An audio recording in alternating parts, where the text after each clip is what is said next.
Jadeshwar ઓરિયન arcade ખાતે આતંકી હુમલામાં માર્યા ગયેલા પર્યટકોને શ્રદ્ધાસુમન સાથે પાકિસ્તાન પ્રેરિત આતંકવાદનું પુતળું ફૂંકાયું। પહેલગામ આતંકવાદી હુમલામાં મૃત્યુ પામેલા પર્યટકોને ઓરિયન આર્કેડ ખાતે શ્રદ્ધાસુમન અર્પણ કરાયા હતા।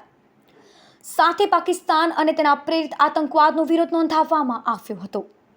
પાકિસ્તાન પ્રેરિત આતંકવાદનું પુતળું બાળી પાકિસ્તાન વિરોધી ભારે સૂત્રોચ્ચાર પણ કરવામાં આવ્યા હતા, જેમાં ભરૂચ જિલ્લા ભાજપ પ્રમુખ પ્રકાશ મોદી, ધારાસભ્ય રમેશ મિસ્ત્રી, મારુતિસિંહ અતોદરિયા, ધર્મેશ મિસ્ત્રી, ઋષભ પટેલ, નિરલ પટેલ અને ઓરિયન આર્કેડના પ્રમુખ, ઉપપ્રમુખ સહિત સભ્યો જોડાયા હતા। 22 એપ્રિલના રોજ શ્રીનગરના પહેલગામના બેસરનની ખીણમાં જે ભારત દેશના પર્યટકો ત્યાં પ્રવાસ માટે ગયા હતા અને એમની ત્યાંના આતંકવાદીઓએ જે નિર્મમ હત્યા કરેલી છે અને એના આકાઓ જે પાકિસ્તાનમાં રહે છે એમના દોરી સંચાર હેઠળ આજે જઘન્ય કૃત્ય થયું છે એને સમગ્ર વિશ્વ સખત શબ્દોમાં વખોડી કાઢે છે।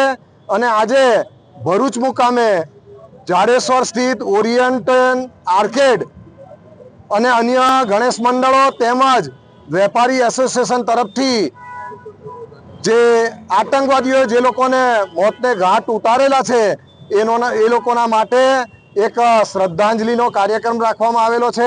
આ શ્રદ્ધાંજલિ કાર્યક્રમ મારફતે નરેન્દ્ર મોદી સાહેબને એટલું કહેવા માંગીએ છીએ કે મોદી સાહેબ, તમે આ જે અમાનવીય કૃત્ય થયું છે એનો સખતમાં સખત જવાબ આપો અને આર પારનું કરી દો અને સમગ્ર શાંતિ થઈ જાય।